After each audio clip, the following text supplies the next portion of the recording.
সম্মানিত দর্শক শ্রোতাবৃন্দ, আমি আজকে একটি বিষয় নিয়ে আলোচনা করব। আজকের বিষয়টি হলো যে জীবন পরিবর্তন করতে পারে কোন কোন জিনিস। এই বিষয় নিয়ে আজকে আলোচনা করব। দেখুন, আহ, আমরা পরিবর্তনের স্রোতে ভেসে যাচ্ছি। আমাদের সব কিছুই পরিবর্তিত হচ্ছে। আমরা ন্যাচারালি আমরা পরিবর্তিত হচ্ছি। যেমন আপনি 3 বছর বয়সে যে সময় টডলার ছিলেন, 7 বছর বয়সে আপনি এইরকম ছিলেন না। 15 বছর বয়সে আপনার চেহারা কণ্ঠস্বর পরিবর্তিত হয়েছে। 30 বছর বয়সে আপনি হয়েছেন ভিন্ন এক ধরনের মানুষ। 50 বছর বয়সে আপনার চেহারা হয়েছে অন্যরকম।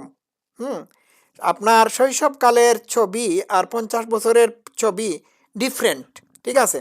এইভাবে ন্যাচারালি আমাদের সব কিছুতেই পরিবর্তন হচ্ছে। কিন্তু একটা জিনিস পরিবর্তিত হয় না, সেটি হচ্ছে আমাদের স্বভাব, আমাদের খাসলত। কথায় আছে, কয়লা যায় না ধুইলে, স্বভাব যায় না মইলে, স্বভাব মরলেও যায় না। তাহলে এই স্বভাবকে পরিবর্তন করতে হবে কিভাবে? অর্থাৎ আপনার জীবনকে আপনি পরিবর্তন করবেন কিভাবে? কিভাবে এই পরিবর্তনের কিছু নিয়ম আছে। সেই নিয়মগুলো ফলো করলে আপনি আপনার জীবনকে অনায়াসেই পরিবর্তিত করতে পারবেন। মানে আপনার জীবনকে পরিবর্তন করতে পারবেন। তো এই যে পরিবর্তনের ধারাবাহিকতা, এই ধারাবাহিকতা হবে পজিটিভ। ঠিক আছে? আপনি নেগেটিভ জিনিসকে পরিবর্তন করে পজিটিভ করতে হবে। তাহলেই আপনার জীবনের সাফল্য আসবে। এই পরিবর্তন করার জন্য, জীবনকে পরিবর্তন করার জন্য আপনার অবশ্যই সেলফ ডিসিপ্লিনের দরকার। সেলফ ডিসিপ্লিন বলতে কি বোঝায়? আপনি যে নেগেটিভ কাজগুলো এখন করছেন, ঠিক এর বিপরীত কাজটাকে যখন অভ্যাসে পরিণত করবেন, তখনই আপনার জীবনে পরিবর্তন লক্ষ্য করতে পারবেন। যেমন ধরুন, আপনি সিগারেট খান, এটা খারাপ অভ্যাস। তাহলে এর বিপরীত অভ্যাসটা কি? সিগারেট না খাওয়া। যখন আপনি এটি সেলফ ডিসিপ্লিনের মাধ্যমে করার চেষ্টা করবেন, কিংবা সিগারেট না খাওয়াটাকে আপনি অভ্যাসে পরিণত করবেন, তখন আপনার শরীর মনের মধ্যে পরিবর্তন হবে। এটা আমি জাস্ট এক্সাম্পল দিলাম। এক্সাম্পল আরেকটি হচ্ছে, আপনি যদি আপনার যদি গসিপ করার অভ্যাস থাকে, গসিপ মানে পরনিন্দা পরচর্চার অভ্যাস যদি থেকে থাকে, তাহলে আপনি এর ঠিক বিপরীতটা প্র্যাকটিস করা শুরু করে দিবেন আজকে থেকেই। দেখবেন আপনার জীবন পরিবর্তিত হয়ে যাচ্ছে। মানে আপনি আর গসিপ করছেন না, পরনিন্দা পরচর্চা থেকে বিরত হচ্ছেন। তো পরনিন্দা পরচর্চার বিপরীতটা কি? বিপরীতটা হলো পরনিন্দা পরচর্চা না করা। তো আপনি যখন কোনো খারাপ, আপনার মধ্যে যখন কোনো খারাপ অভ্যাস থাকবে, ঠিক এর অপোজিট জিনিসটা যখন করবেন, তখন আপনার মধ্যে পরিবর্তন আসবে।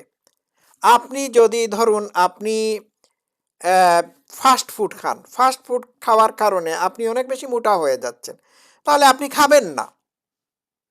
এখন আপনি না খেলে না, যদি আপনি না খাওয়াটা শুরু করে দেন, বিপরীতটা করেন, তাহলে দেখবেন আপনার শরীরে পরিবর্তন হচ্ছে।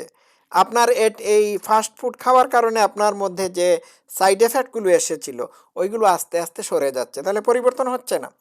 এটা আমি এই কয়েকটা উদাহরণ দিলাম আপনাদেরকে। তো জীবন পরিবর্তন করার দায়িত্ব হচ্ছে আপনার নিজেরই। এখন জীবন পরিবর্তন আপনি এমনি এমনি করতে পারবেন না। মনে রাখতে হবে, you have power over your mind. আপনার মনের উপর আপনার নিয়ন্ত্রণ বা ক্ষমতা রয়েছে।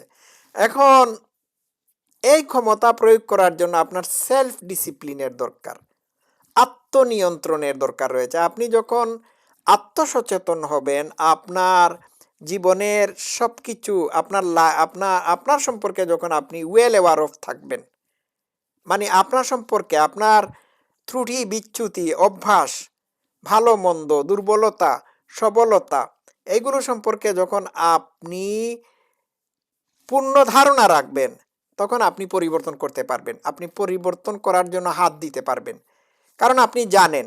তখন আপনি পরিবর্তন করতে পারবেন। তবে এইগুলো পরিবর্তন করার জন্য, নিজেকে পরিবর্তন করার জন্য আপনার সেই পরিমাণ মনের ক্ষমতা থাকতে হবে। যে ক্ষমতা দিয়ে আপনি পরিবর্তন করতে পারবেন। আপনি দুর্বল চিত্ত হলে পরে আপনার পক্ষে সম্ভব না। তাহলে সেলফ ডিসিপ্লিন এইখানে গুরুত্বপূর্ণ। হ্যাঁ, ঠিক আছে। আত্মনিয়ন্ত্রণের ক্ষমতা থাকতে হবে।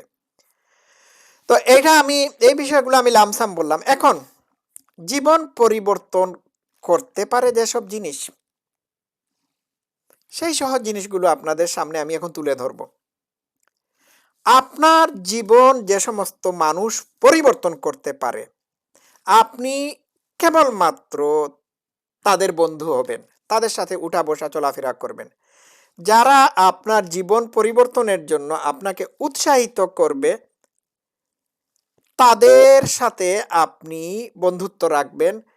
কারণ এই সমস্ত পজিটিভ মানুষ আপনার জীবন পরিবর্তন করতে পারে।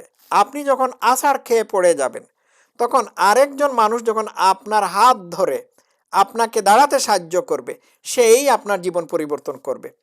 আপনি যদি জেলাস, হিংসুক, অসৎ, দুর্নীতিবাদ, চরিত্রহীন, লম্পট, বদমাইশ এদের সাথে চলাফেরা করেন, আপনি এদের সাথে চলাফেরা করেন, তাহলে আপনি তাদের মতোই হবেন। সুতরাং জীবন পরিবর্তন করতে চাইলে এই সমস্ত মানুষদের সাথে আপনি চলাফেরা করুন, যাদের এনকারেজমেন্ট বা যাদের জীবন দর্শন আপনার জীবনকে পরিবর্তন করতে পারে। তো এটি আপনার এক্ষেত্রে আপনার ব্যক্তিগতভাবে আপনার কোনো ভালো সদয় সুহৃদ বন্ধু হতে পারে, ফ্যামিলির মানুষ হতে পারে। অন্য কথায় আমি আরেকটি কথা, অন্য একটি বিষয় এই ব্যাপারে আমি ইঙ্গিত করি, সেটি হচ্ছে যে সমস্ত মানুষ সারা পৃথিবীকে পরিবর্তন করেছে, আপনি এই সমস্ত মানুষের জীবনকে যদি ফলো করেন বা তাদের আদর্শকে যদি আপনি অনুসরণ করেন, তাহলে আপনার জীবন পরিবর্তন হতে পারে। তো জীবন পরিবর্তনকারী যে সমস্ত মহামানবরা রয়েছেন, তাদের জীবনকে ফলো করলে আপনার জীবনেও পরিবর্তন আসতে পারে। বিষয়টা বুঝতে পারছেন? এই যে ছবিটা দেখতে পাচ্ছেন, উনি হচ্ছেন এপিকটিটাস, স্টোইক ফিলোসোফার। তার ফিলোসফি আমার জীবনকে অনেক বেশি পরিবর্তন করেছে। ঠিক আছে? তো এই জীবন পরিবর্তনকারী মানুষদেরকে যদি আপনি ফলো করতে পারেন, তাহলে আপনার জীবন পরিবর্তন হবে। আপনি যে কোনো একজন জীবন পরিবর্তনকারী মহামানবকে আপনার জীবনের মেন্টর হিসাবে অ্যাকসেপ্ট করতে পারেন। উনি মার্কাস অরেলিয়াস হতে পারেন, মার্টিন লুথার কিং বা অন্য কেউ হতে পারেন। ইট ডাজন্ট ম্যাটার, আপনি চুজ করবেন, বা এদের সবাই হতে পারেন। 2 নাম্বার হচ্ছে, যে সমস্ত বেস্ট সেলিং বই বা মানুষের জীবন পরিবর্তন করেছে এমন বই, কিংবা পৃথিবীকে চেঞ্জ করে দিয়েছে এমন বই বা গ্রন্থ রয়েছে, সেই সমস্ত গ্রন্থগুলো পড়ুন, জীবন পরিবর্তন হবে।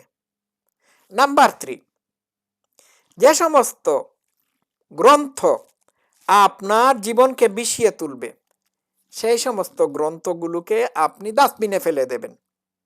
কারণ এগুলো আপনাকে মানুষ বানাবে না, আপনাকে অমানুষ বানাতে পারে। আপনারা বুঝতে পারছেন আমি কোন বিষয়ের দিকে ইঙ্গিত করছি? 4 নম্বর হচ্ছে, যে সমস্ত নেগেটিভ মানুষ আপনার জীবনকে বিষিয়ে তুলবে, তাদের সঙ্গ পরিহার করুন, জীবন পরিবর্তন হবে। দর্শক শ্রোতারা, আমি বিষয়গুলো হয়তো বুঝাতে পেরেছি। সবাই ভালো থাকবেন। Love you all.